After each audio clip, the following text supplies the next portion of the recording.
Capítulo 18. Os quatro povos.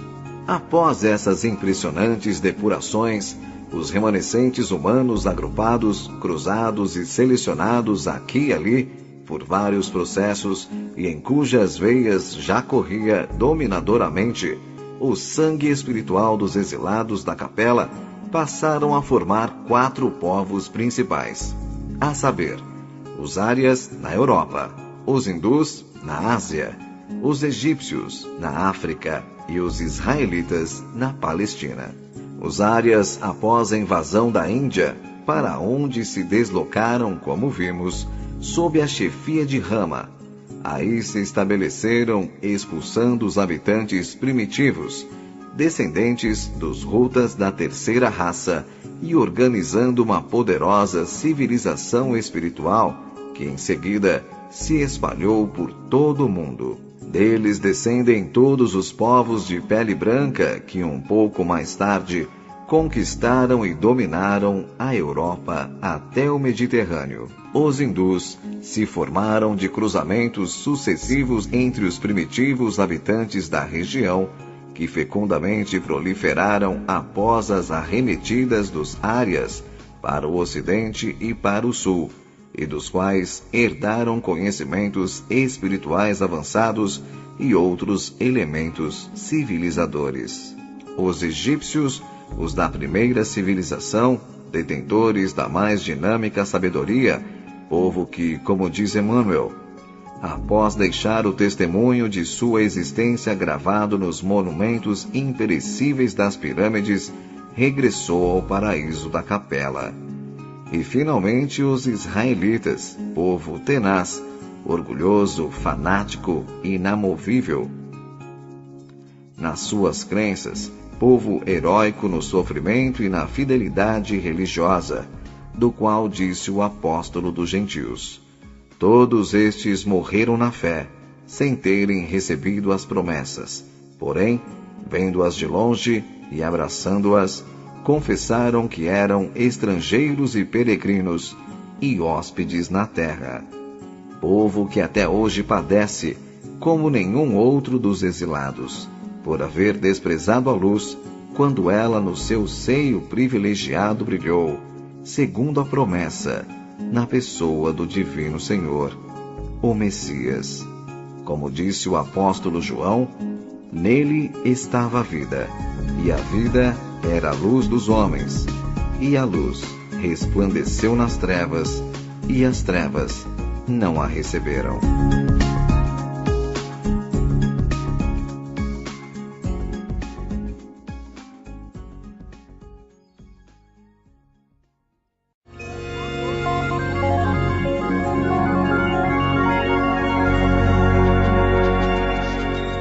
Capítulo 19.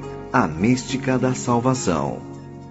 Feito assim, a largos traços, o relato dos acontecimentos ocorridos nestes tempos remotíssimos da pré-história, sobre os quais a cortina de Cronos revelou detalhes que teriam para nós, hoje em dia, imensurável valor. Vamos resumir agora o que sucedeu com os quatro grandes povos citados, sobreviventes dos expurgos saneadores, povos esses cuja história constituiu o substrato, o pano de fundo do panorama espiritual do mundo, até o advento da história contemporânea. É o relato do segundo ciclo da nossa divisão e vai centralizar a figura sublime e consoladora do Messias de Deus, que, nascendo na semente de Abraão e no seio do povo de Israel, legou ao mundo um estatuto de vida moral maravilhoso, capaz de levantar os homens aos mais altos cumes da evolução planetária em todos os tempos. A vida desses quatro povos é a vida da mesma humanidade, conforme a conhecemos, na trama aparentemente inextricável de suas relações sociais tumultuárias. O tempo, valendo séculos, a partir daí, transcorreu, e as gerações se foram sucedendo umas às outras, acumulando-se e se beneficiando do esforço dos sofrimentos e das experiências coletivas da raça. O panorama terrestre sofreu modificações extraordinárias com a aplicação da inteligência na conquista da terra e seu cultivo, no desenvolvimento progressivo da indústria, que passou então a se utilizar amplamente dos metais e demais elementos da natureza, na construção de cidades cada vez maiores e mais confortáveis, na formação de sociedades cada vez melhor constituídas e mais complexas, de nações mais poderosas, nas lutas da ciência ainda incipiente contra a natureza altiva e indomável, que avaramente sonegava seus mistérios e seus tesouros, só os liberando com prudência e sabedoria, à medida que a razão humana se consolidava. Lutas essas que, por fim, cumularam na aquisição de conhecimentos obtidos à custa de esforços tremendos e sacrifícios sem conta. Experiências, enfim, árduas e complexas, mas todas indispensáveis, as quais caracterizam a evolução dos homens em todas as esferas e planos da divina criação. E como seria natural que sucedesse em todas essas incessantes atividades, os exilados foram, por seus líderes, os pioneiros, os guias e condutores do rebanho imenso. Predominaram no mundo e absorveram por cruzamentos inúmeros a massa pouco evoluída e semi-passiva dos habitantes primitivos.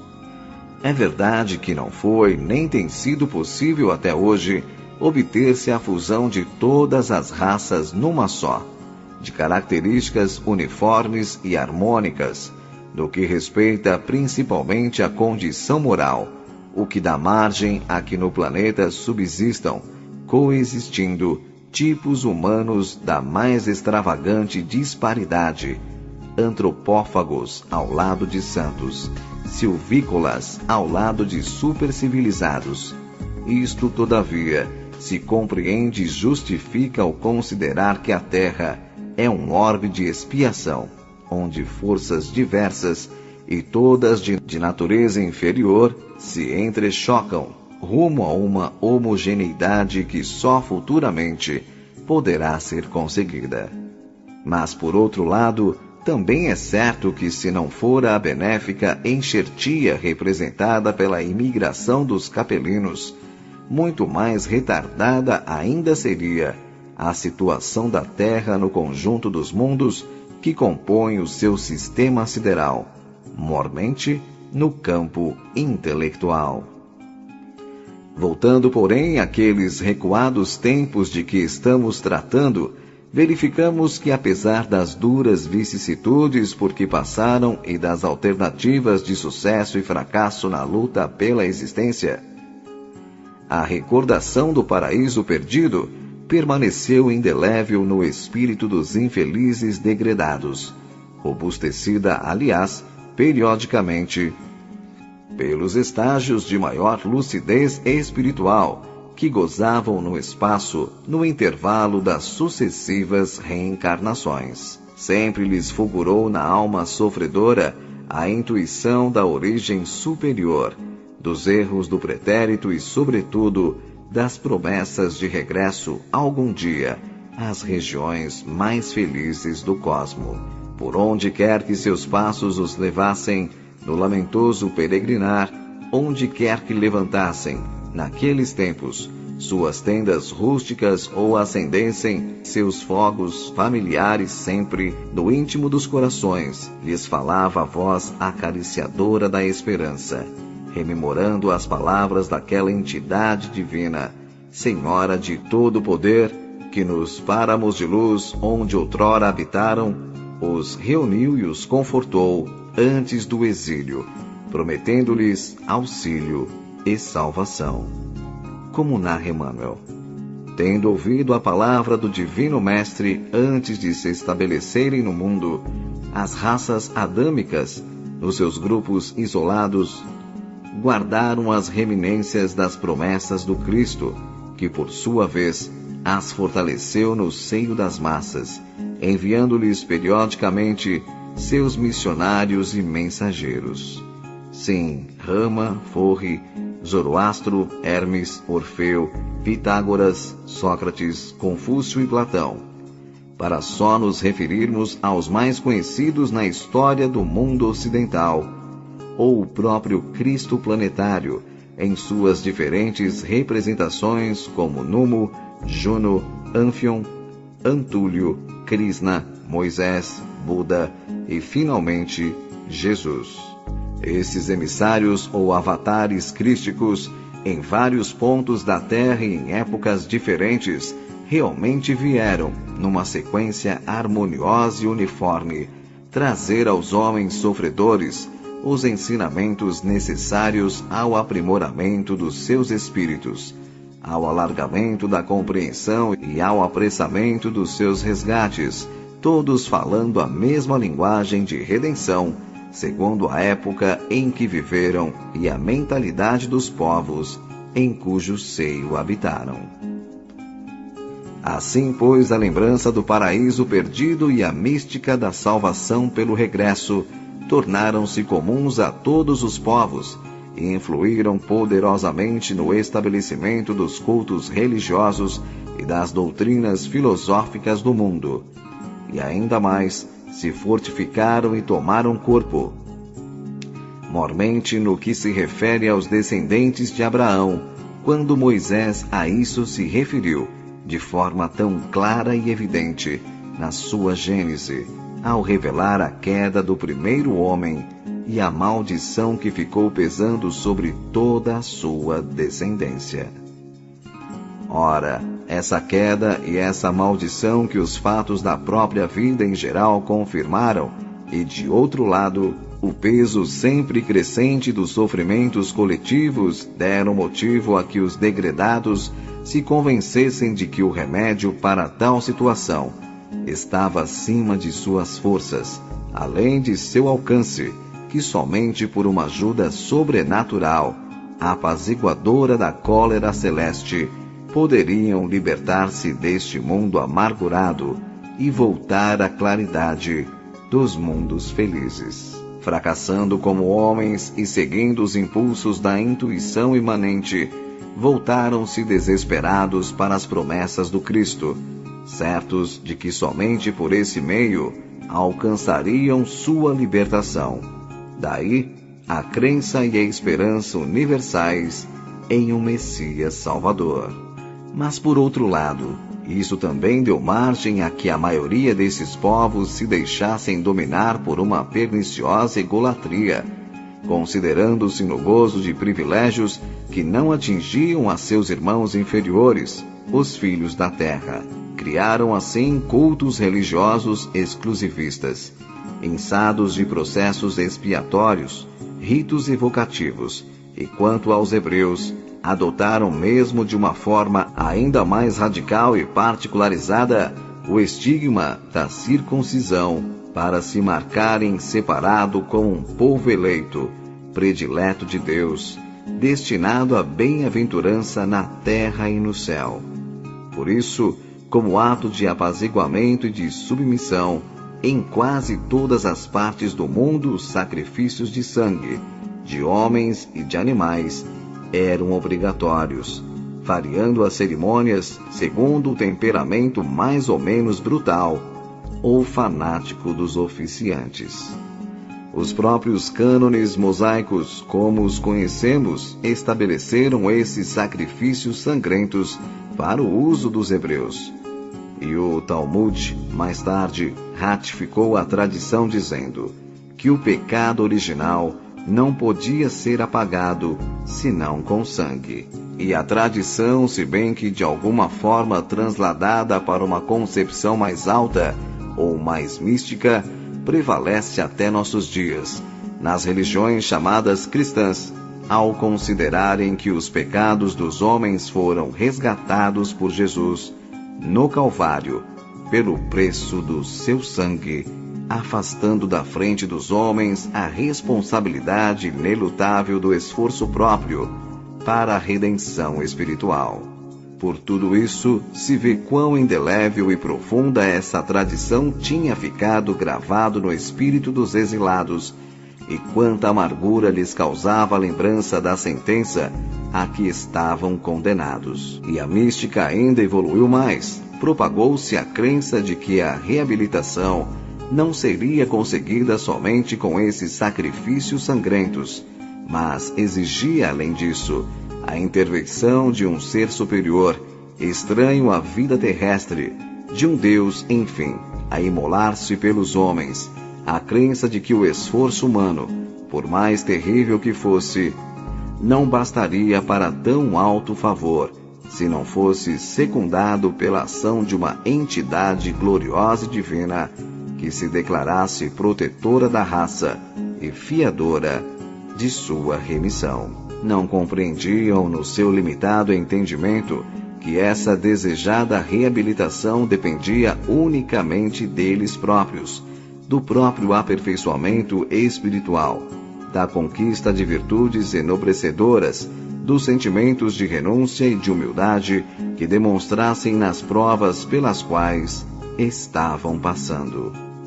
Não sabiam, porque infelizmente para eles, ainda não soara no mundo a palavra esclarecedora do Divino Mestre, que o que com eles se passava não constituía um acontecimento isolado, único em si mesmo, mas sim uma alternativa da lei de evolução e da justiça divina, segundo a qual cada um colhe os frutos das próprias obras. Por isso, a crença em um Salvador divino foi se propagando no tempo e no espaço, atravessando milênios, e a voz sugestiva e influente dos profetas de todas as partes, mas notadamente os de Israel, nada mais fazia que difundir essa crença, tornando-a, por fim, universal. E por essa razão, diz Emmanuel, que as epopeias do Evangelho foram previstas e cantadas alguns milênios antes da vinda do sublime emissário. Como consequência disso, e por esperarem um Deus, passaram então os homens a admitir que ele, o Senhor, não poderia nascer como qualquer outro ser humano, pelo contato carnal impuro, como não conheciam outro processo de manifestação na carne, senão a reprodução, segundo as leis do sexo.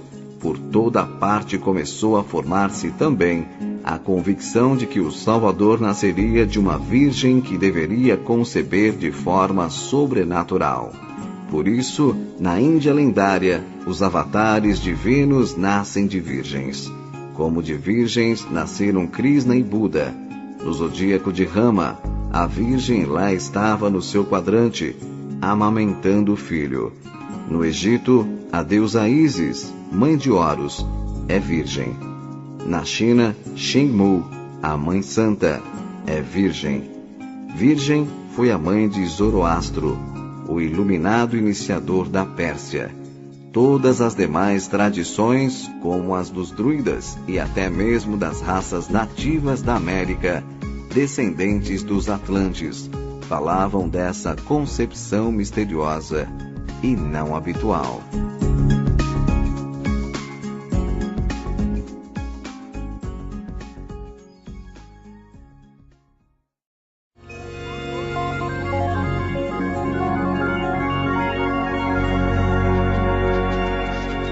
Capítulo 20. A tradição messiânica. Essa era, pois, naqueles tempos, a esperança geral do mundo, o Messias. Uma secreta intuição, conta Emmanuel, iluminava o espírito divinatório das massas populares. Todos os povos o esperavam em seu seio acolhedor. Todos o queriam, localizando em seus caminhos sua expressão sublime e divinizada. Os tibetanos o aguardavam na forma de um herói que regularizaria a vida do povo e o redimiria de seus erros. Khyentse, o santo, que não tinha pai humano, era concebido de uma virgem e existia antes mesmo que a terra existisse. Diziam dele: será o Deus homem? andará entre os homens e os homens não o conhecerão. Feri o santo, dizia a tradição, rasgai-o com açoites, ponde o ladrão em liberdade. Veja-se em tão curto trecho quanta realidade existia nesta profecia inspirada. Pelo ano 500 a.C., muito antes do drama do Calvário e no tempo de Confúcio, que era então ministro distribuidor de justiça do Império do Meio, foi ele procurado por um dignitário real que o interrogou a respeito do homem santo. Quem era? Onde vivia? Como prestar-lhe honras? O sábio, com a discrição e o entendimento que lhe eram próprios, respondeu que não conhecia nenhum homem santo, nem ninguém que no momento fosse digno desse nome, mas que ouvira dizer, quem o disse não sabia, que no Ocidente, em que lugar não sabia, haveria num certo tempo, quando não sabia, um homem que seria aquele que se esperava. E suas palavras foram guardadas, transcorreu o tempo, e quando, muito mais tarde, com enorme atraso, devido às distâncias e às dificuldades de comunicações, a notícia do nascimento de Jesus chegou àquele longínquo e isolado país, o imperador Menti enviou uma embaixada para conhecê-lo e honrá-lo. Porém, já se haviam passado 60 anos desde quando se consumara o sacrifício do Calvário. Na Índia, toda a literatura sagrada dos templos estava cheia de profecias a respeito da vinda do Messias. O Bharata Shastram, por exemplo, dizia em um de seus belos poemas que em breve nasceria um Brahma na cidade de Sambela, namorada de um pastor, que libertaria o mundo dos Daityas, demônios, purgaria a terra dos seus pecados, estabeleceria um reino de justiça e verdade e ofereceria um grande sacrifício. Nesse poema, além de outras notáveis concordâncias com a futura realidade dos fatos, destaca-se esta. Sambela, em sânscrito, significa pão de casa. Belém, em hebraico, significa casa de pão.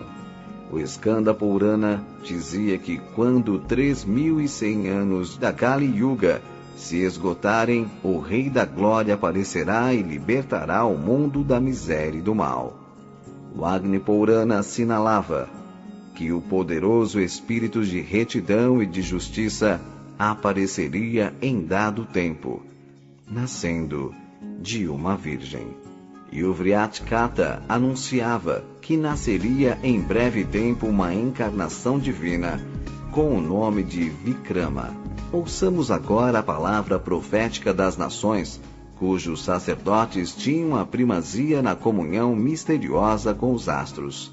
Na Pérsia, o primeiro Zoroastro, 3 milênios antes do divino nascimento, já o anunciava a seus discípulos dizendo: Ó vós, meus filhos, que já estáis avisados do seu nascimento antes de qualquer outro povo, assim que virdes a estrela, tomai-a por guia, e ela vos conduzirá ao lugar onde ele, o Redentor, nasceu. Adorai-o e ofertai-lhe presentes, porque ele é a palavra, o Verbo, que formou os céus. Na Caldeia, no tempo dos Cambises, Zerdate, o sacerdote magno, anunciou a vinda do Redentor e a estrela que brilharia por ocasião do seu nascimento.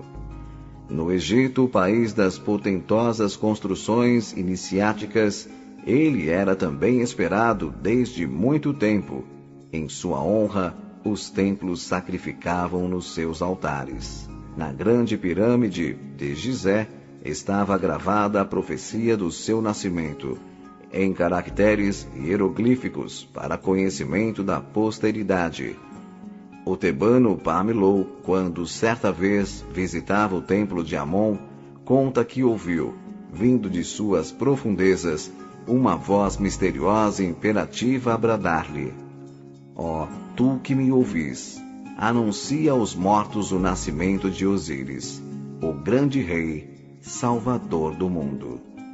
E quanto à Grécia, lá está ele, o Messias, simbolizado no Prometeu, de Ésquilo, uma das mais poderosas criações do intelecto humano. E dele disse Platão, o iluminado, virtuoso até a morte, ele passará por injusto e perverso, e como tal, será flagelado, atormentado e, por fim, posto na cruz. E a essa corrente sublime de vozes inspiradas que o anunciavam em todas as partes do mundo, vem então juntar-se de forma ainda mais objetiva e impressionante a palavra profética do povo hebreu. No quarto livro de Esdras, o profeta dizia que o Messias viria da banda do mar. Jó, sob o tormento de suas provas, realmente dignificadoras, dizia: eu sei que o meu Redentor virá e estarei de pé no derradeiro dia sobre o pó. Isaías: eis que uma virgem conceberá e gerará um filho e chamará seu nome Emanuel. E a terra que foi angustiada não será entenebrecida, envelheceu nos primeiros tempos a terra de Zabulon e a terra de Neftali, mas nos últimos se enobreceu, junto ao caminho do mar, de além Jordão, na Galiléia dos gentios. E o povo que andava nas trevas viu uma grande luz, e sobre os que habitavam a terra de sombras e de morte, resplandeceu uma luz. Jeremias: eis que vem dias, diz o Senhor, em que se levantará Davi, um renovo justo, e sendo rei, reinará e prosperará e praticará o juízo e a justiça na terra. Nos seus dias, Judá será salvo e Israel habitará seguro, e este será o seu nome com o que nomearão: o Senhor Justiça Nossa. Miqueias: e tu, Belém, Efrata, ainda que pequena entre as milhares de Judá, de ti me sairá o que será Senhor de Israel, e cujas saídas dão desde os tempos antigos, desde os dias da eternidade. Zacarias: alegra-te muito, ó filha de Sião, ó filha de Jerusalém. Eis que o teu rei virá a ti, justo e salvador, pobre e montado sobre um jumento. Ele falará às nações e o seu domínio se estenderá de um mar a outro mar, e desde o rio até as extremidades da terra. Davi, o ancestral. O Senhor enviará o cetro de tua fortaleza desde Sião, dizendo: domina no meio dos teus inimigos. O teu povo será muito voluntarioso no dia do teu poder, nos ornamentos da santidade, desde a madre da alva. Tu tens o orvalho da tua mocidade. És o sacerdote eterno segundo a ordem de Melquisedeque. O Senhor, à tua direita, ferirá os reis no dia da tua ira. Julgará entre as nações. Tudo encherá de corpos mortos. Ferirá os cabeças de grandes terras. E no Salmo 72, haverá um justo que domine sobre os homens, e será como a luz da manhã, quando sai o sol, manhã sem nuvens, quando pelo seu resplendor e pela chuva a erva brota da terra. Ele descerá como a chuva sobre a erva ceifada. Aqueles que habitam no deserto se inclinarão ante ele, e todos os reis se prostrarão, e todas as nações o servirão. Porque ele livrará o necessitado quando clamar, como também ao aflito e ao que não tem quem ajude. E salvará as almas dos necessitados, libertará as suas almas do engano e da violência. O seu nome permanecerá eternamente, se irá propagando de pais a filhos, enquanto o sol durar, e os homens serão abençoados por ele, e todas as nações o chamarão bem-aventurado. Daniel, disse o anjo: 70 semanas estarão determinadas sobre o teu povo, para consumir a transgressão, para acabar os pecados, para expiar a iniquidade, para trazer a justiça eterna e para ungir o Santo dos Santos, desde a saída da palavra, para fazer tornar até o Messias, o príncipe. Malaquias, eis que eu envio o meu anjo que aparelhará o caminho diante de mim. E de repente virá o seu tempo, o Senhor que vós buscais, e o anjo do testamento, a quem vós desejais. Mas quem suportará o dia de sua vinda? E quem subsistirá quando ele aparecer? Porque ele será como o fogo do ourives e como o sabão da lavadeira. E o coro inicial se amplia, e novamente volta a ronda profética a se repetir, acrescentando detalhes impressionantes pela sua exatidão. Zacarias, 3 dias antes que apareça o Messias, Elias virá colocar-se nas montanhas. Há de chorar e se lamentar, dizendo: montanhas da terra de Israel, quanto tempo quereis permanecer em sequidão, aridez e solidão? Ouvir-se-á a sua voz de uma extremidade da terra a outra. Depois ele dirá: a paz veio ao mundo. Isaías, referindo-se aos fins da tragédia dolorosa, como pasmaram muitos à vista de ti, de que o teu parecer estava tão desfigurado, mais do que o outro qualquer, e a tua figura mais do que a dos outros filhos dos homens. Verdadeiramente, ele tomou sobre si as nossas enfermidades, e as nossas dores levou sobre si, e nós o reputávamos por aflito, ferido de Deus e oprimido. Todos nós andávamos desgarrados como ovelhas. Cada um se desviava pelo seu caminho, porque o Senhor fez cair sobre ele a iniquidade de todos nós. Ele foi oprimido, porém não abriu a sua boca. Como um cordeiro foi levado ao matadouro, e como a ovelha muda perante seus tosqueadores, assim não abriu a sua boca. Da ânsia e do juízo foi tirado, e quem contará o tempo da sua vinda? E puseram sua sepultura com os ímpios, e com o rico estava na sua morte, porquanto nunca fez injustiça, nem houve engano na sua boca. Davi, numa lamentação dolorosa: meu Deus, por que me desamparaste?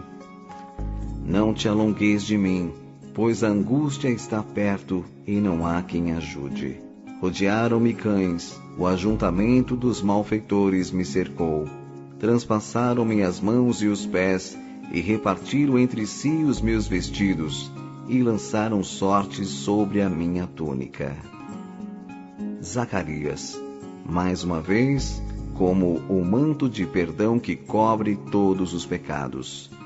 Porém, sobre a casa de Davi e sobre os habitantes de Jerusalém, derramarei o espírito de graça e de suplicações, e olharão para mim a quem transpassaram, e chorarão amargamente, como se chora sobre o primogênito. E por fim, Isaías, novamente falando da grandeza moral do sacrifício.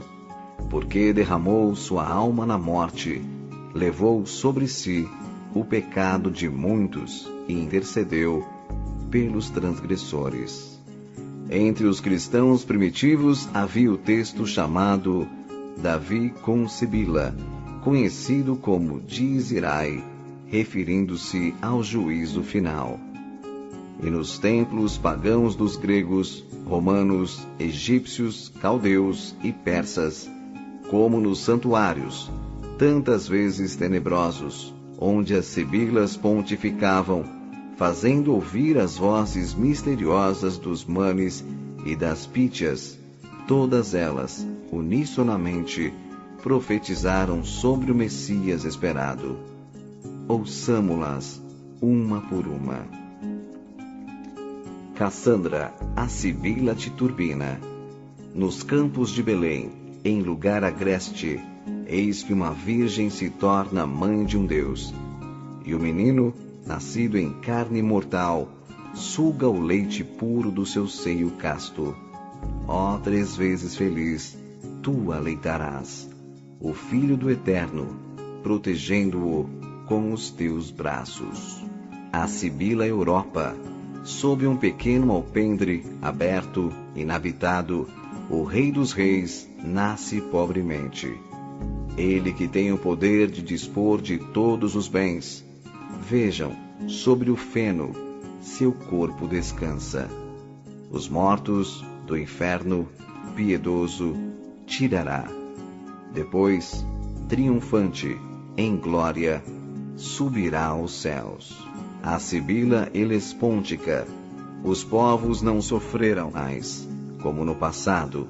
Verão em abundância as colheitas de seres. Uma santa jovem, sendo mãe virgem. Conceberá um filho de poder imortal. Ele será Deus da paz, e o mundo, perdido, será salvo por ele. A Sibila egípcia, o Verbo se fez carne, sem poluição. De uma virgem, ele toma seu corpo. Exprobará o vício e a alma depravada, ante ele cobrirá a face. Aqueles que ante ele se arrependeram, terão socorro e graça na hora do sofrimento. A Malteia, Sibila Cumana, Deus para nos resgatar, toma a humana vestidura. Mais do que a nossa salvação, nada lhe é mais caro. A paz, a sua vinda, descerá à terra. A tranquilidade florirá, e o universo sem guerra não será mais de perturbações agitado. A idade de ouro retomará seu brilho. Ciméria, Sibila de Cumes, num século surgirá o dia em que o Rei dos Reis habitará conosco.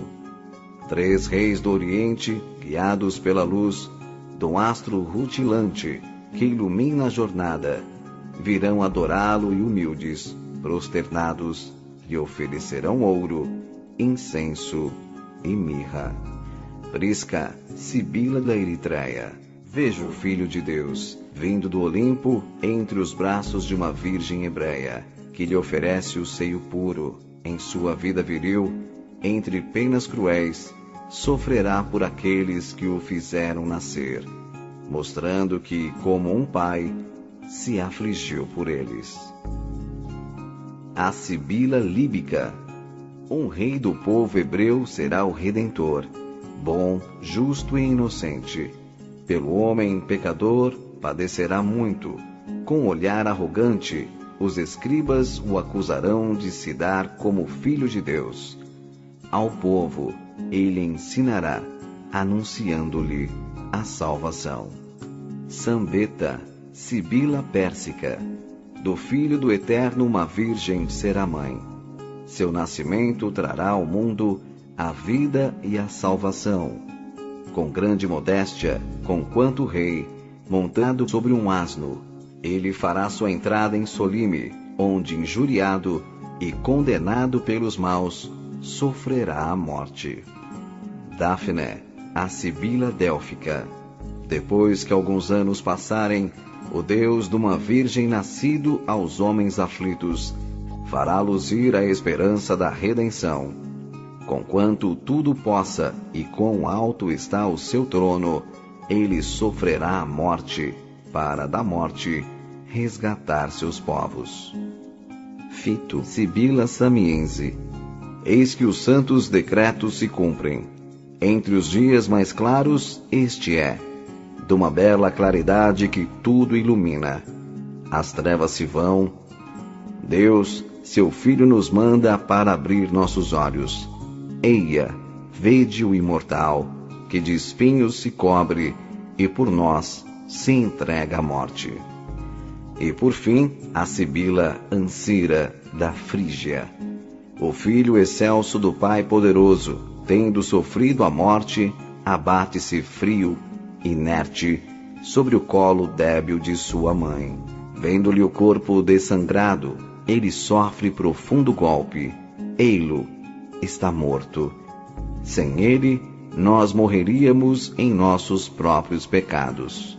De todas as sibilas celebradas pela tradição ou pela história que viveram naqueles recuados tempos, como instrumentos das revelações do plano espiritual, da Pérsia ao Egito e à Grécia, poucas foram as que deixaram de referir-se ao advento do Messias esperado.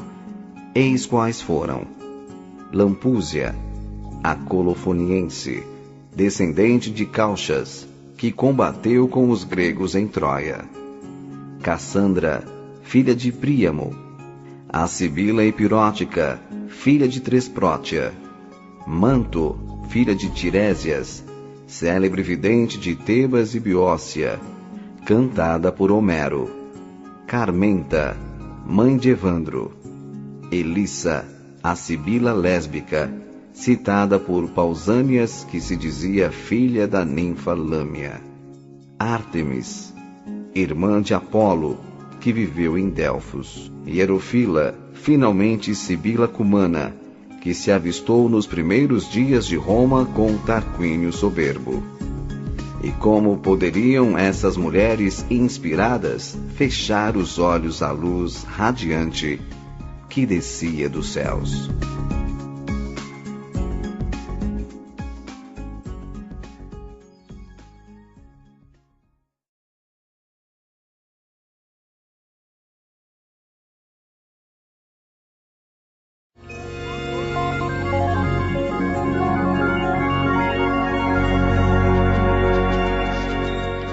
Capítulo 21.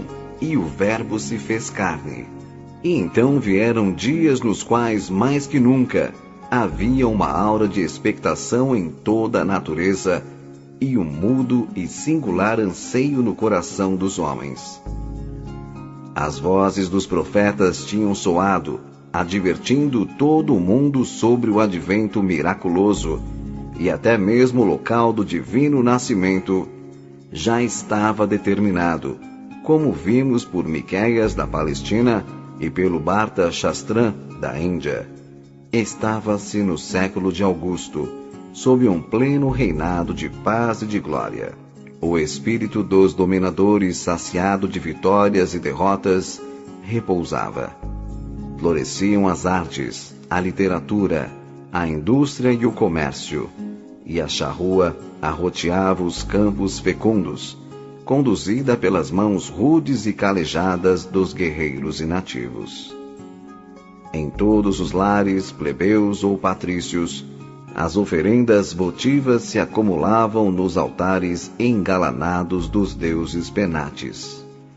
Os templos sagrados de Marte tinham, enfim, cerrado suas portas, e as naves romanas, triremes, ao cantar monótono e doloroso dos escravos remadores, sulcavam, altivas, os verdes mares latinos, pejadas de mercadorias pacíficas, vindas de todos os portos do globo. Na Roma imperial, os dias se levantavam e se deitavam ao esplendor bárbaro e fascinante das diversões infindáveis dos anfiteatros repletos, e sob a segurança das multidões apaziguadas pelo aroma do pão de trigo, bendito e farto, que não faltava mais em nenhum lar, o César sobrevivia.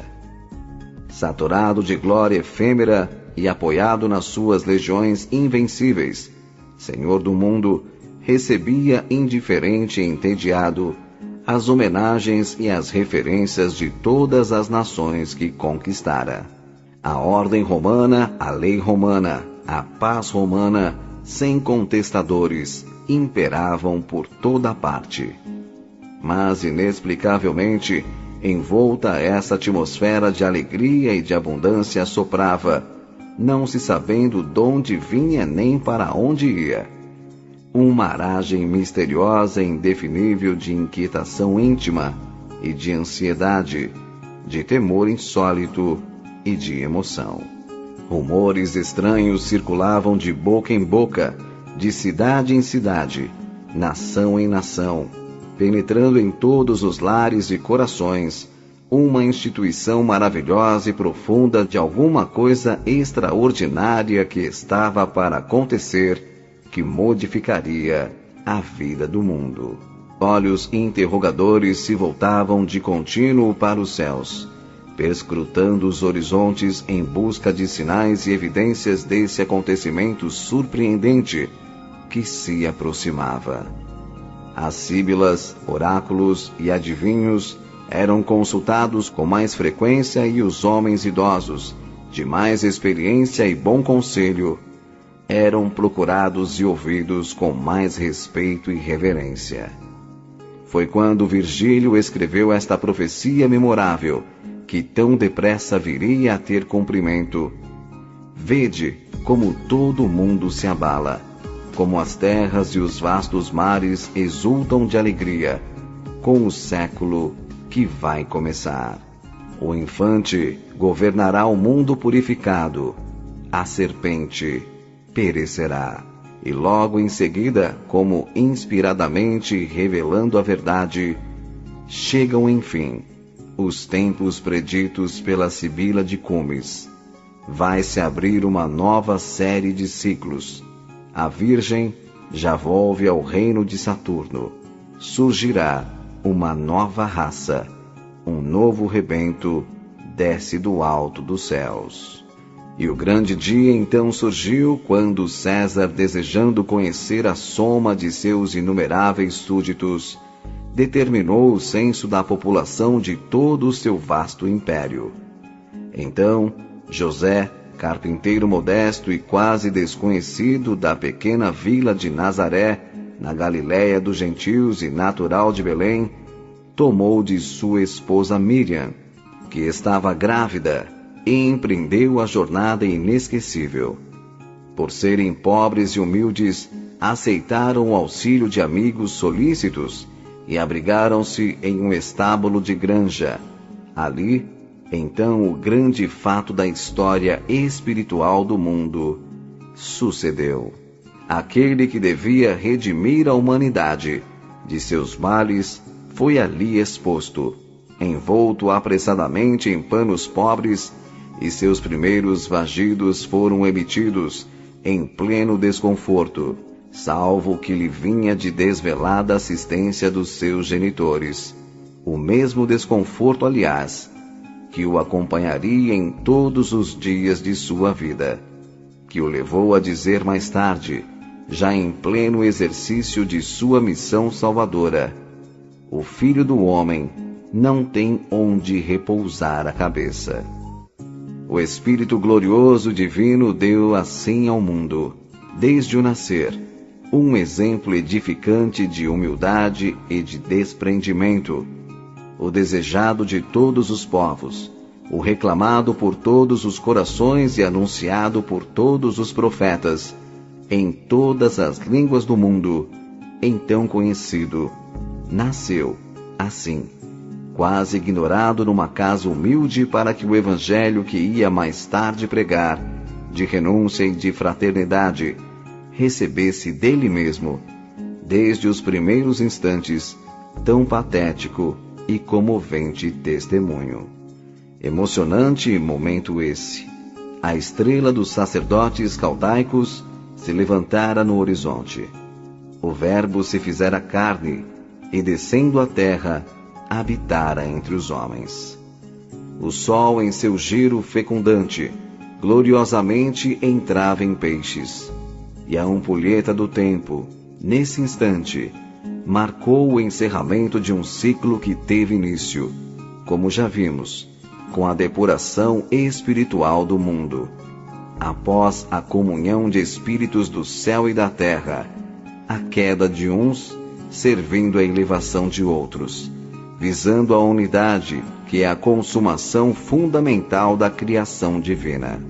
Também marcou a abertura de um outro ciclo, em que os frutos dos ensinamentos trazidos pelos enviados do Senhor e por Ele próprio, ratificados e ampliados, quando entre os homens viveu, brotassem, fecundos e promissores, da árvore eterna da vida, para que a evolução da humanidade, daí por diante, se desenvolvesse em bases morais mais sólidas e perfeitas. A promessa feita nos páramos etéreos da capela estava, pois, cumprida. Ele desceu, o Divino Senhor, ao seio ignaro e impuro da massa humana terrestre, para trazer o auxílio prometido para redimir, com sua presença, sua exemplificação e seus ensinamentos sublimes, as duas raças de homens, a da capela e a da terra, que no correr dos tempos mesclaram, confraternizaram e partilharam os mesmos sofrimentos, angústias e esperanças.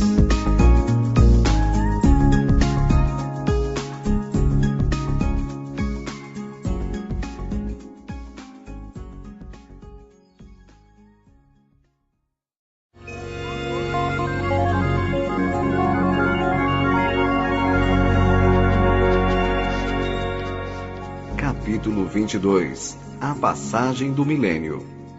Assim atingimos o último ciclo. 2000 anos são transcorridos após o sublime Avatar. Entretanto, eis que a humanidade vive agora um novo período de ansiosa e dolorosa expectativa, mais que nunca, e justamente porque seu entendimento se alargou, crescendo sua responsabilidade, necessita ela de um Redentor. Porque os ensinamentos maravilhosos do Messias de Deus foram, em grande parte, desprezados ou deturpados. O rumo tomado pelas sociedades humanas não é aquele que o Divino Pastor apontou ao rebanho bruto dos primeiros dias, aos filhos da promessa que desceram dos céus, e continua a apontar às gerações já mais esclarecidas e conscientes dos nossos tempos.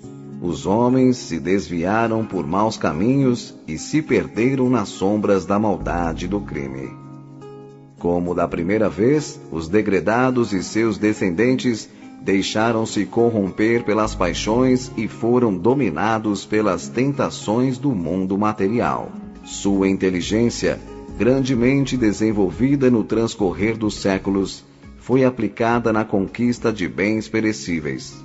Os templos dos deuses da guerra, transferidos agora para as oficinas e as chancelarias, nunca mais, desde muito, se fecharam, e a violência e a corrupção dominam por toda a terra.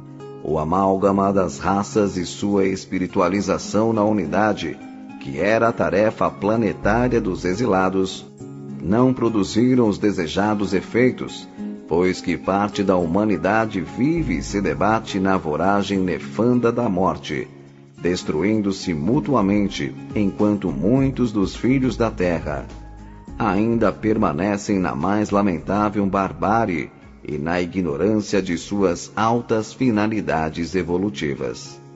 Pode hoje o narrador repetir como antigamente: e viu o Senhor que a maldade do mundo se multiplicara sobre a terra.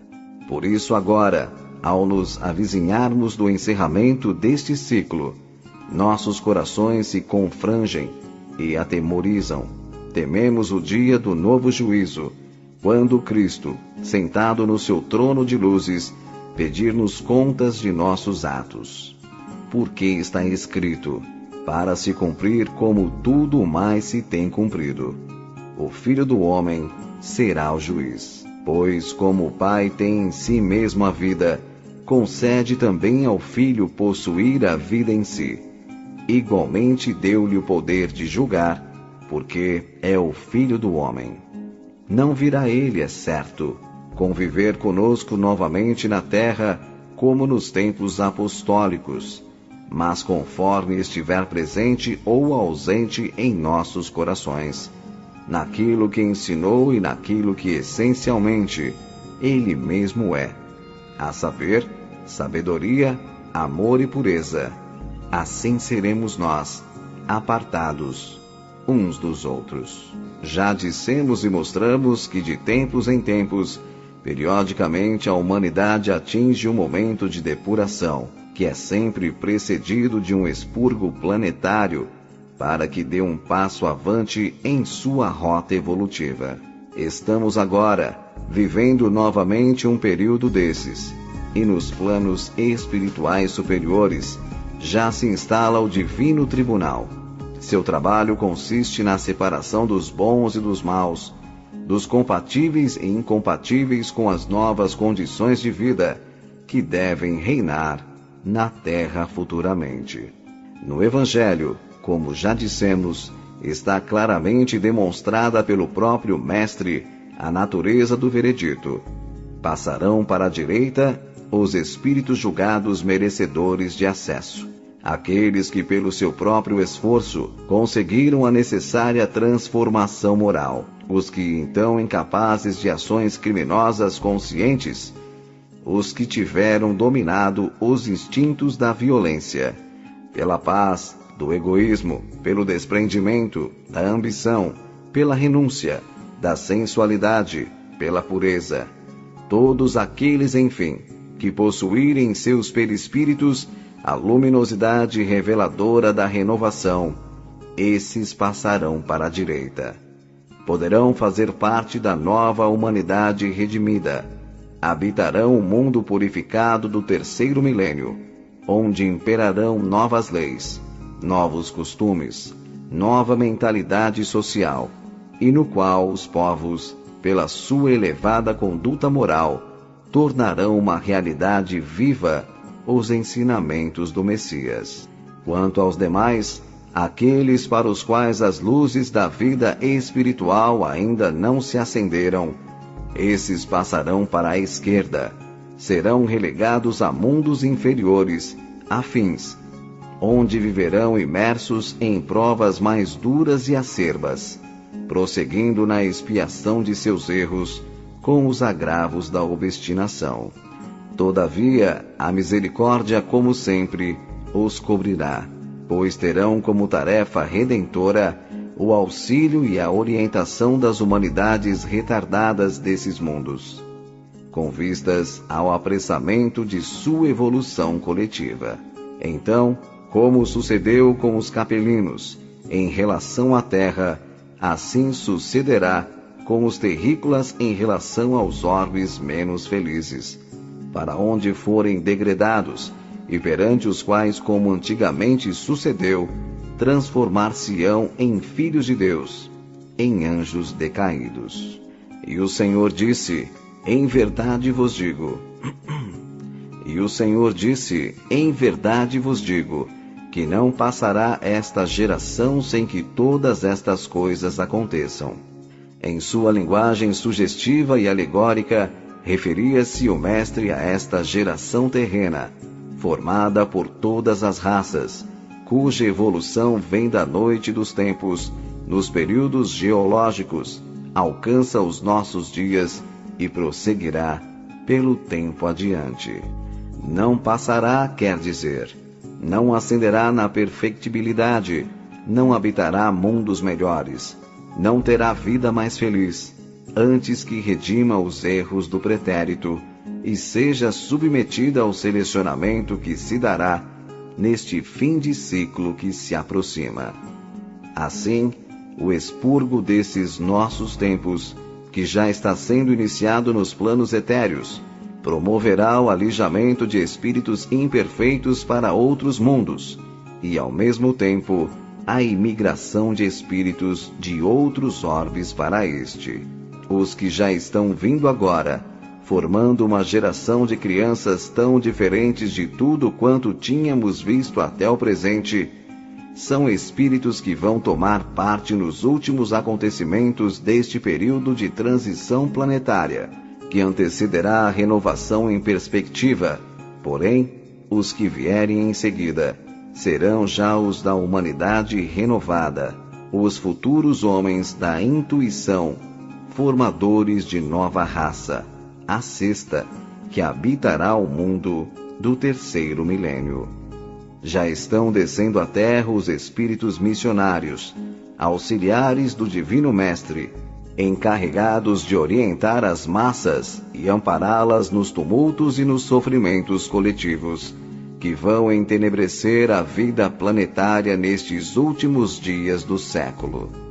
Lemos no Evangelho e também ouvíamos de há muito a palavra dos mensageiros do Senhor advertindo que os tempos se aproximavam e caridosamente aconselhando aos homens que se guardassem do mal, orando e vigiando, como recomendara o Mestre. Mas agora, essas mesmas vozes nos dizem que os tempos já estão chegados, que o machado já está posto novamente à raiz das árvores e os fatos que se desenrolam perante nossos olhos estão de forma evidente, comprovando as advertências. Estas, como também sucedeu nos tempos da codificação, são uniformes nos seus termos em todos os lugares e ocasiões, demonstrando assim que há uma ordenação de caráter geral, vinda dos planos superiores, para a coordenação harmoniosa e concordante dos acontecimentos planetários. Que ninguém, pois, permaneça indiferente a estes misericordiosos avisos, para que possa, enquanto ainda é tempo, engrossar as fileiras daqueles que no próximo julgamento serão dignos da graça e da felicidade da redenção. O Sol entrará agora no signo de Aquário. Este é um signo de luz e de espiritualidade, e governará um mundo novo onde, como já dissemos, mais altos atributos morais caracterizarão o homem planetário, onde não haverá mais lugar para as imperfeições que ainda hoje nos dominam, onde somente viverão aqueles que forem dignos do título de discípulos do Cristo em espírito e verdade. O novo ciclo, que se chamará o Reino do Evangelho, será iniciado pelos homens da sexta raça e terminado pelos da sétima. E em seu transcurso a Terra se transformará de mundo de expiação em um mundo regenerado. Em grande maioria, julgamos, os atuais moradores da Terra não serão dignos de habitar este mundo melhor, porque o nível médio da espiritualização planetária é ainda muito precário. Todavia, nem por isso seremos privados, qualquer que seja a nossa sorte, dos benefícios da compaixão do Senhor e de sua ajuda divina. E essa esperança nos levanta, ainda em tempo, para novas lutas, novas tentativas, novos esforços redentores. Cristo, essa luz que não podemos ainda conquistar, representa para nossos espíritos retardados um ideal humano a atingir, um arquétipo de sublimada expressão espiritual e seu evangelho, de beleza ímpar e de sabedoria incomparável, uma meta a alcançar algum dia. O homem desviou-se de seus rumos, fugiu de um aprisco acolhedor, entronizando a inteligência e desprezando os sentimentos do coração. A ciência produziu frutos em largas messes, que entretanto têm sido amargos, não servindo para alimentar a alma, enobrecendo-a. Agora chegará o momento em que o coração dirá ao cérebro: basta, e o homem, com base nas palavras do Messias, provará que somente o amor redime para a eternidade. Por isso, no novo ciclo que se vai abrir, repetimos: um novo paraíso será perdido para muitos. Novos filhos de Deus mais uma vez acharão formosas as filhas da terra. Tomá-las-ão para si e ouvirão novamente a palavra do Senhor dizendo: frutificai, multiplicai e enchei a terra. E em pouco mais os sinais desse dia surgirão no mundo, não mais somente provocados pela natureza, como no passado, mas pelo próprio homem, com a aplicação do próprio engenho, desvairado, para que assim a responsabilidade do Espírito seja completa. O Evangelho foi ensinado para aplicação em todo um período de tempo e não para uma só época. Por isso, o que o Mestre disse ontem é como se o dissesse hoje, porque com ligeiras modificações, tão bem se aplica aos dias em que ele viveu, como aos que nós estamos vivendo. Os cataclismos antigos eram necessários para o sofrimento coletivo, tanto quanto os modernos, visto que o homem pouca coisa evoluiu em todo esse tempo, e o sofrimento continua sendo o elemento mais útil ao seu progresso espiritual. Em tempos idos, de uma erupção espontânea de Júpiter, ou da ruptura de um de seus setores, nasceu um cometa, que pela sua aproximação da Terra, causou profundos e impressionantes cataclismos. Terras novas surgiram, mares e oceanos modificaram sua posição. Dilúvios, terremotos, maremotos, descargas elétricas de tremendo poder destruidor, envenenamento da atmosfera, meteoritos, tudo desabou sobre o nosso torturado planeta, aterrorizando seus bárbaros e ignorantes habitantes. Mas por força desta aproximação cometária, a Terra passou a girar do Ocidente para o Oriente, ao contrário de como era antes, por terem seus polos se invertido. Este mesmo acontecimento provocou um deslocamento da órbita de Marte, que a partir daí começou a girar muito perto da órbita da Terra, de 15 em 15 anos.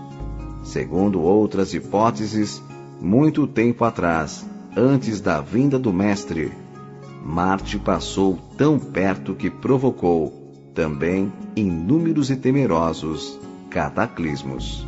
E a sombra do Sol recusou 10 graus, como consequência da alteração do eixo da Terra em relação à eclíptica. A órbita, por sua vez, aumentou de 5 dias em torno do Sol e o eixo da rotação deslocou-se 20 graus, trazendo como consequência inundações e regelamento de extensas regiões vizinhas dos polos. Por fim, a Terra estabilizou-se. Mas todos esses cataclismos, segundo o que consta dos livros sagrados das religiões e anúncio de profetas de reputada sabedoria, deverão repetir-se, e novos corpos celestes entrarão em cena, provocando novas desgraças. No sermão profético, o Mestre avisou: e ouvireis de guerras e rumores de guerras. Olhai, não vos assusteis, porque é mister que isso tudo aconteça, mas ainda não é o fim. Porque se levantará nação contra nação, e reino contra reino, e haverá fome, peste e terremotos em vários lugares. Mas todas essas coisas são o princípio das dores. E o sol escurecerá, e a lua não dará o seu resplendor, e as estrelas cairão do céu, e as potências dos céus serão abaladas. E João, no seu Apocalipse, referindo-se aos mesmos cataclismos, diz: e havendo aberto o sexto selo, olhei e eis que houve um grande tremor de terra, e o sol tornou-se negro, como um saco de cilício, e a lua tornou-se como sangue. E as estrelas do céu caíram sobre a terra, como quando a figueira lança de si os figos verdes, abalada por um vento forte. E o céu retirou-se como um livro que se enrola, e todos os montes e ilhas se moveram de seus lugares. E no capítulo 21, eu vi um novo céu e uma nova terra, porque o primeiro céu e a primeira terra desapareceram, e o mar já não existia. Desde os tempos remotos de Israel, muito antes que o Verbo Divino viesse mostrar aos homens o caminho reto da salvação, as vozes veneráveis e impressionantes dos profetas já alertavam os homens sobre os cataclismos do futuro. Diz Joel no capítulo 3, 15 e 16: Deus fará, então, tremer os céus e a terra, o sol e a lua enegrecerão e as estrelas retirarão seu esplendor. Em Malaquias, no capítulo 3, 16, 18, então aqueles que temem ao Senhor falam cada um com o seu companheiro, e o Senhor atenta e ouve, e há um memorial escrito diante dele para os que temem o Senhor e para os que se lembram do seu nome. E eles serão meus, diz o Senhor, naquele dia que eu os farei. E eles serão meus, diz o Senhor, naquele dia que os farei minha propriedade. Poupá-los-ei, como um homem poupa seu filho que o serve. Então tornareis a ver a diferença entre o justo e o ímpio, entre o que serve a Deus e o que não o serve. Porque eis que aquele dia vem ardendo como um forno. Isaías, no capítulo 24, 17 e 23, reafirma solenemente: Já as janelas do alto se abrem e os fundamentos da terra tremerão. De todo será quebrantada a terra, de todo se romperá a terra e de todo se moverá a terra.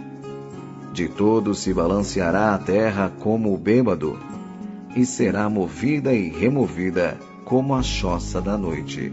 E a lua se envergonhará e o sol se confundirá.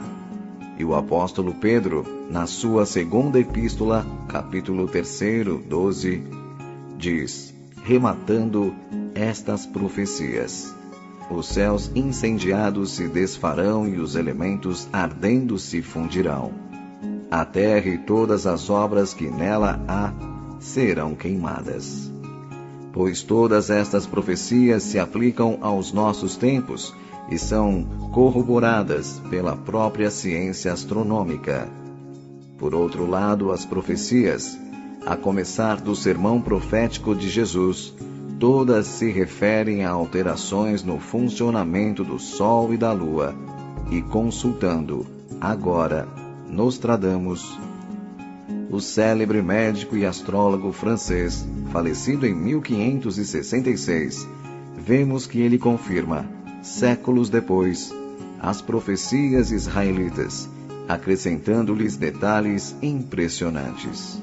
Quanto ao aparecimento de um cometa perigoso, diz ele: quando o Sol ficar completamente eclipsado, passará em nosso céu um novo corpo celeste, que será visto em pleno dia. Aparecerá no setentrião, não longe de Câncer, um cometa. A um eclipse do Sol sucederá o mais tenebroso, verão que jamais existiu, desde a criação até a paixão e morte de Jesus Cristo, e de lá até esse dia. E prossegue: uma grande estrela por 7 dias abrasará, nublada, fará 2 sóis aparecerem. E quando o corpo celeste for visto a olho nu, haverá grande dilúvio, tão grande e tão súbito, que a onda passará sobre os Apeninos. E em seguida, o Sol escondido e eclipsado por Mercúrio passará para um segundo céu.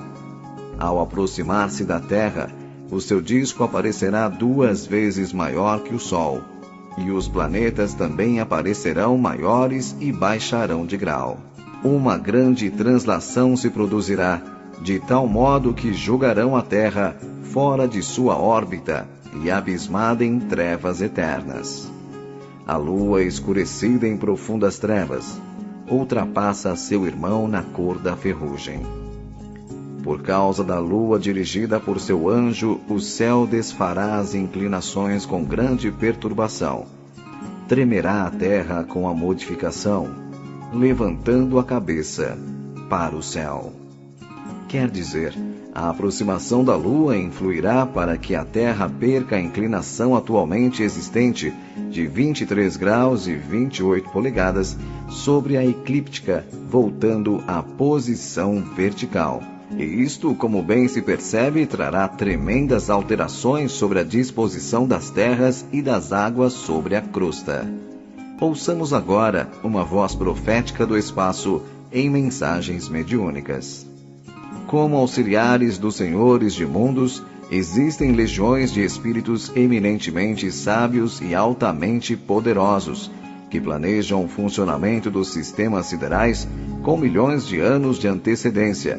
Outros que planejam as formas de coisas e seres, e outros ainda que fiscalizam esse funcionamento, fazendo com que as leis se cumpram inexoravelmente. Há um esmerado detalhamento, tanto no trabalho da criação como no do funcionamento dos sistemas e dos orbes. Enquanto a ciência terrestre se ocupa unicamente de fatos referentes aos limitados horizontes que lhes são marcados, a ciência dos espaços opera na base de galáxias, de sistemas e de orbes em conjunto, abrangendo vastos e incomensuráveis horizontes no tempo e no espaço.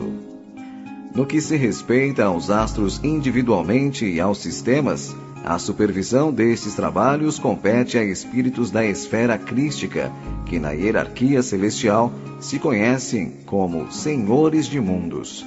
Estes espíritos, quando descem aos mundos materiais, fazem-no após demorada e dolorosa preparação, por estradas vibratórias rasgadas através de esferas cada vez mais pesadas, descendo de plano a plano, até surgirem crucificados como deuses nos ergástulos da matéria, que forma o plano onde se detém na execução das tarefas salvadoras.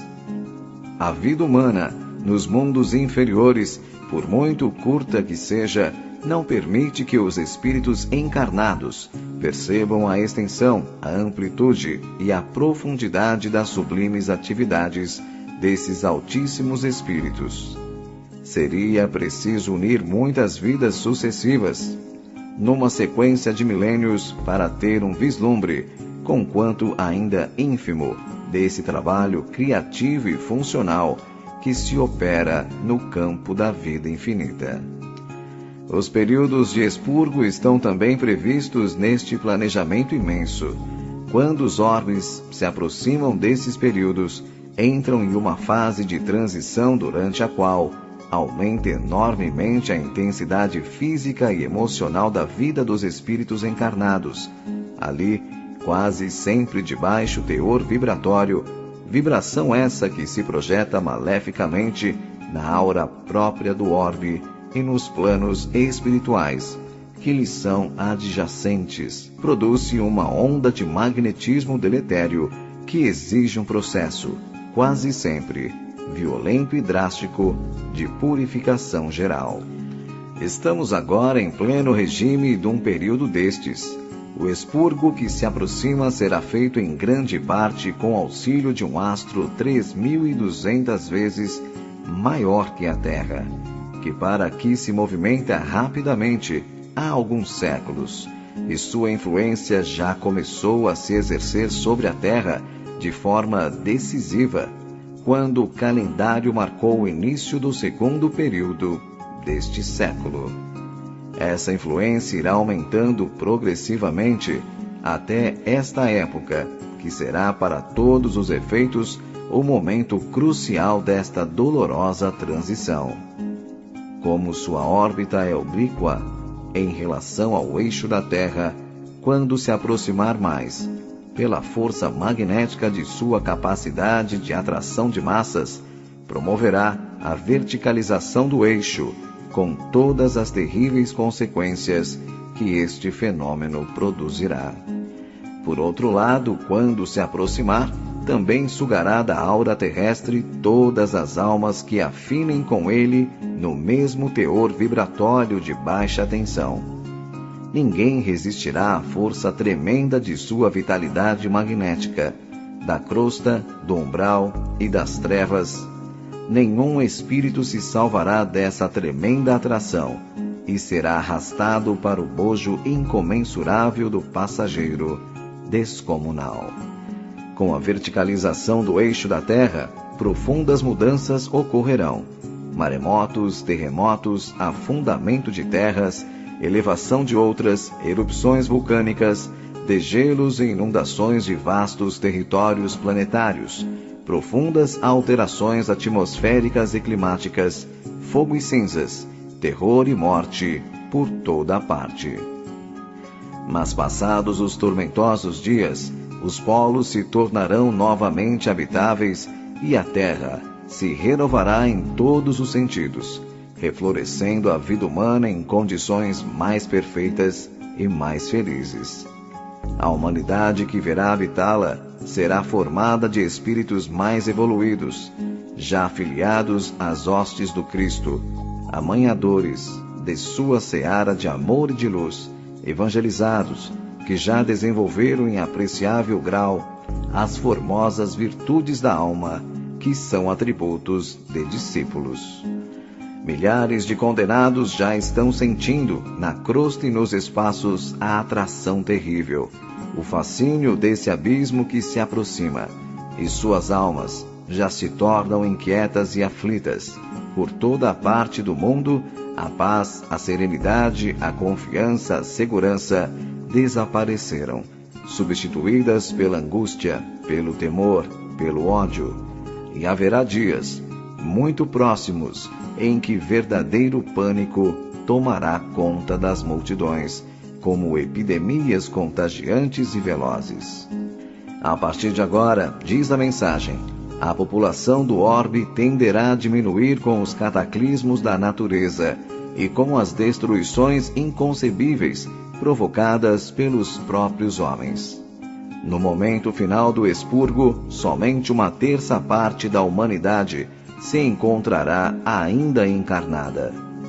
Bilhões de almas aflitas e trementes sofrerão nos espaços a atração mortífera do terrível agente cósmico. Voltemo-nos, pois, para o Cristo, enquanto é tempo.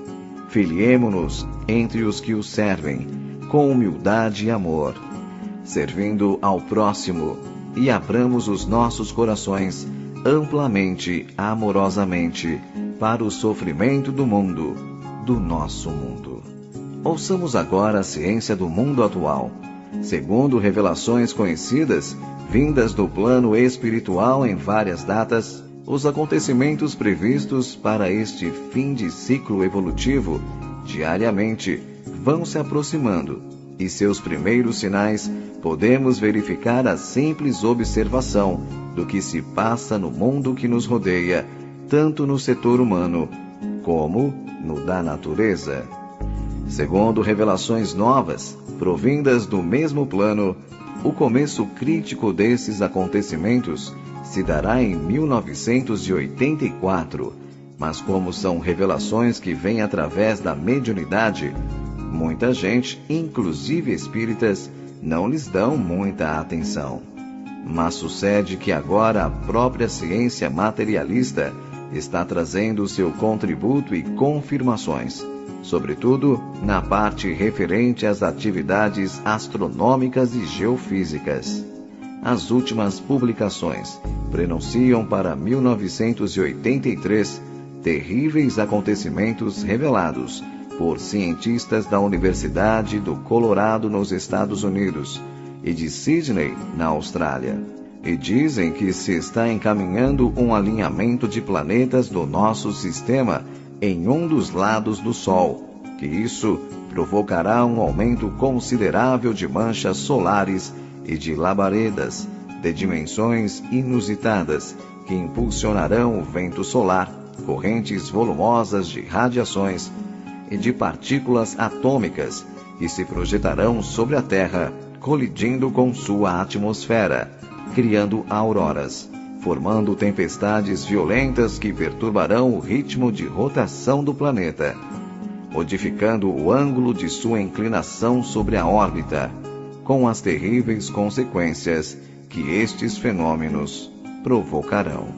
É evidente que esta parte astronômica e geofísica se acrescentarão às ocorrências já previstas, de caráter espiritual, que não se torna necessário aqui repetir.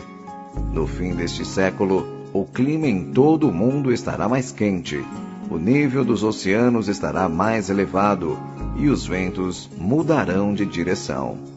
É esta a conclusão a que chegaram os cientistas do Observatório Geofísico de Leningrado, na Rússia, depois de estudarem matematicamente as tendências das mudanças climáticas ocorridas até agora na Terra. Dizem eles que com o aumento da temperatura da atmosfera terrestre, no fim do século, as calotas polares terão retrocedido, diminuído consideravelmente e haverá modificações na distribuição das chuvas.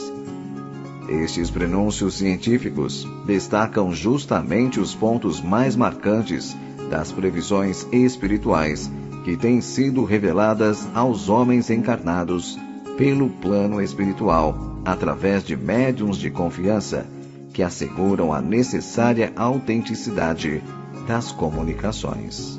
Assim, pois, estamos no princípio das dores e um pouco mais os sinais dos grandes tormentos estarão visíveis no céu e na terra, não havendo mais tempo para tardios arrependimentos. Nesse dia, quem estiver no telhado não desça a casa, e quem estiver no campo não volte atrás. Porque haverá grandes atribulações e cada homem e cada mulher estará entregue a si mesmo. Ninguém poderá interceder pelo próximo. Haverá um tão grande desalento que somente a morte será o desejo dos corações. Até o sol se esconderá, porque a atmosfera se cobrirá de sombras, e nenhuma prece mais será ouvida e nenhum lamento mais comoverá as potestades ou desviará o curso dos acontecimentos. Como está escrito, e nesse dia haverá uma grande aflição como nunca houve nem nunca há de haver, porque o Mestre é o Senhor, e se passam a terra e os céus, suas palavras não passarão. E ele disse: Jerusalém, Jerusalém, quantas vezes quis eu ajuntar os teus filhos como a galinha ajunta os seus pintos debaixo das asas, e não o quiseste. Por isso, não me vereis mais até que digais: bendito seja o que vem em nome do Senhor. E enquanto nossos olhos conturbados perscrutam os céus, seguindo aflitos a réstia branca de luz que deixa na sua esteira a linda capela, o orbe longínquo dos nossos sonhos, reboa ainda aos nossos ouvidos, vindas das profundezas do tempo, as palavras comovedoras de João, nos repetindo: Ele era a luz dos homens, a luz resplandeceu nas trevas, e as trevas não a receberam. E só então, penitentes e contritos, nós medimos, na trágica e tremenda lição, a enormidade dos nossos erros e a extensão imensa de nossa obstinada cegueira. Porque fomos daqueles para os quais, naquele tempo, a luz resplandeceu e foi desprezada. Somos daqueles que repudiamos a salvação. Somos os proscritos que ainda não se redimiram e que vão ser novamente julgados, pesados e medidos no tribunal do divino poder. Por isso é que permanecemos ainda neste vale expiatório de sombras e de morte a entoar, lamentosamente, a nênia melancólica do arrependimento. Jerusalém, Jerusalém.